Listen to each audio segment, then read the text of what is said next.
कचहरी परिसर में बैंक मैनेजर पर हमला, पत्नी व ससुराल पक्ष पर आरोप। वाराणसी कैंट थाना क्षेत्र स्थित कचहरी परिसर में एक निजी बैंक के मैनेजर अभिषेक दुबे पर कथित रूप से उनकी पत्नी और ससुराल पक्ष के लोगों द्वारा हमला किए जाने का मामला सामने आया है।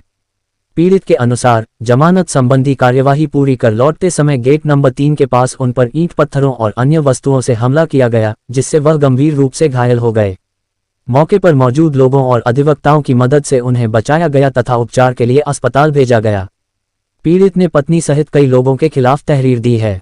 पुलिस ने मामले की जांच शुरू कर दी है और सीसीटीवी फुटेज व अन्य साक्ष्यों के आधार पर आगे की कार्रवाई की जा रही है। अभिषेक दुबे है, मैं एक निजी बैंक में शाखा प्रबंधक के रूप में कार्यरत हूँ। किस प्रकार की मेरे ससुराल पक्ष द्वारा लगातार मेरे ऊपर जानलेवा हमले किए जा रहे हैं और मैंने कई बार एफआईआर कराई। मड़ुआडी में भी एफआईआर दर्ज है, फूलपुर थाने में एफआईआर दर्ज है, अभी कल मैंने फिर से एफआईआर कैंट थाने में भी दर्ज कराई है। पर एफआईआर दर्ज कराने के अलावा कोई भी संतोषजनक कार्रवाई नहीं होती है। ससुराल पक्ष द्वारा मेरे मकान का ताला तोड़कर जबरदस्ती उसमें कब्जा कर लिया गया है। मेरे 75 साल के बूढ़े पिता को स्वयं खाना बनाकर गांव में पुराने छप्पड़ के मकान में रहना पड़ता है और ससुराल वाले मुझे बार बार जान से मारने की कोशिश कर रहे हैं। कल भी ये घटना हुई, आप लोग देख सकते हैं, पूरे शरीर पे मेरे चोटें लगी हुई हैं और किसी भी तरह से मुझे मारने की कोशिश की जा रही है।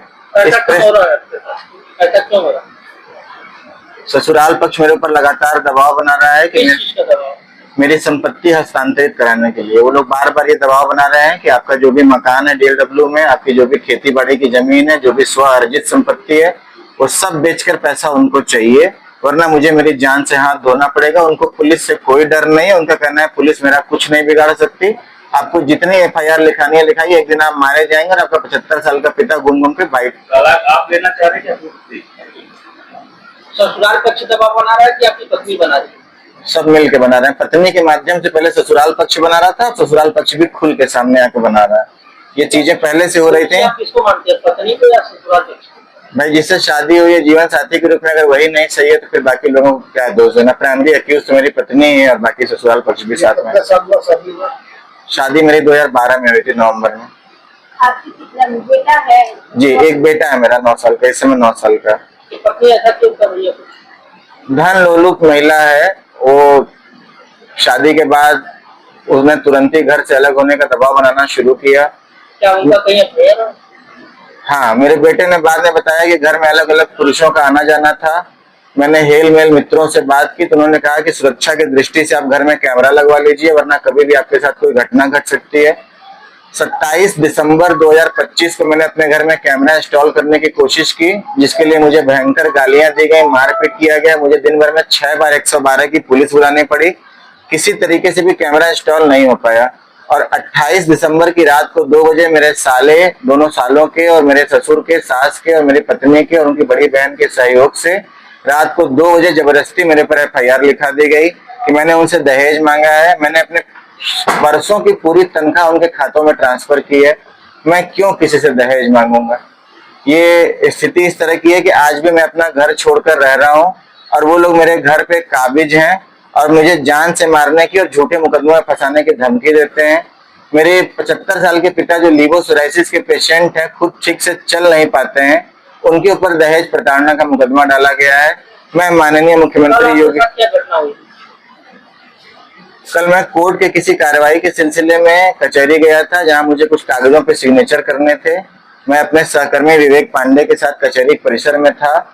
जब मैं सिग्नेचर करके निकल रहा था तो वहां पहले से घात लगाए बैठे मेरे बड़े वाले साले आशुतोष शुक्ला, उनके छोटे भाई शशांक शुक्ला, उन दोनों की पत्नियां शशि और सुरभि, साथ में मेरी पत्नी प्रियंका और उनके कुछ 4-5 पुरुष मित्र, ये सारे लोगों ने घात लगाकर मेरे ऊपर अचानक से हमला कर दिया, जिसमें जिनके हाथ में स्टील की बोतल, छोटे छोटे रॉड, इतने बड़े बड़े लोहे के टुकड़े, पत्थर, ईंटें, पेचकस, पिलास, जिसके हाथ में जो भी आया सब ने मिलकर मुझे बेतहाशा पीटा और मैं 2 मिनट में बेहोश हो गया था। मेरे पूरे कपड़े खून से रक्त रंजित हो गए थे। मैंने अलग से सारी तस्वीरें मीडिया को दी। फेंकने वाले आपको पहले जानते थे कि आप वो सब नए थे? ससुराल पक्ष के लोग थे, साथ में अपने सहयोगी, मेरी पत्नी अपने पुरुष मित्रों को भी साथ लेकर आई थी। वो मेरे ऊपर हंस रहे थे किसी तरह एक दिन तुम्हारी हत्या कर देंगे और तुम कुछ नहीं कर पाओगे। FIR लिखने से कुछ नहीं होता है। आप बार बार FIR करा रहे हैं, पुलिस प्रशासन का सहयोग ले रहे हैं, अभी तक आपको सहयोग मिला कि नहीं मिला? मैम, FIR दर्ज होने के आगे कोई कार्रवाई वो लोग करने नहीं देते हैं, कार्रवाई कुछ होने नहीं पाती है। बस पुलिस प्रशासन FIR दर्ज करती है, उसके बाद वो लोग आगे मुझे धमकाते हैं, अलग अलग नंबरों से फोन करते हैं और धमकी देते हैं। तुम कितनी भी FIR लिखा लोगे, हमारा कुछ नहीं बिगाड़ पाओगे। तो वो सत्ता पक्ष के लोग हैं, कौन है वो लोग? अब वो उनके सत्ता पक्ष में कुछ कनेक्शन है, ऐसा मैंने सुना है। उनके कचहरी में भी संबंध है, ये भी मैंने सुना है। और वो कहते हैं कचहरी में हमारा, कल भी कचहरी परिसर में मुझे हमला हुआ, मेरे माननीय अधिवक्ता भाई अगर ना रहे होते तो मेरी हत्या हो गई होती। आपका जो बेटा है कितने वर्ष का है और अभी किसके साथ है? मेरा बेटा मैम 9 वर्ष का है। मैंने अभी तस्वीर दिखाई, उसके साथ बहुत भयानक शारीरिक हिंसा होती थी। तो दिसंबर से मैंने घर छोड़ा है। जब मैं घर से उस समय निकल गया था, गाँव गया था पिता को देखने, तब से मेरा बेटा मेरे साथ है। और उसके तब से मेरे ससुराल वाले उस मौके का फायदा उठाकर पिता की बीमारी का घर का ताला तोड़कर मेरे घर पर काबिज है।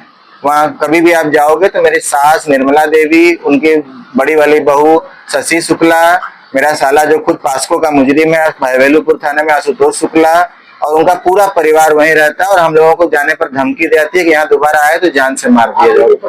आगे की प्रक्रिया में आप क्या चाहते हैं, क्या मांग करते हैं? मैं चाहता हूँ माननीय मुख्यमंत्री जी से और अपने जिला के DM साहब से, कमिश्नर साहब से और सभी प्रशासनिक वरिष्ठ अधिकारियों से मेरी अपील है कि वर्तमान परिस्थितियों में कानून के माध्यम से मेरी मदद की जाए, जिससे मैं बेखौफ होकर अपनी नौकरी कर सकूं और समस्त अपराधियों की जल्द से जल्द धर पकड़ हो, जिससे कानून का राज कायम हो सके और उनके अंदर भय व्याप्त हो। अभी वो निर्भीक होकर घूम रहे हैं, उनके अंदर कोई डर नहीं है।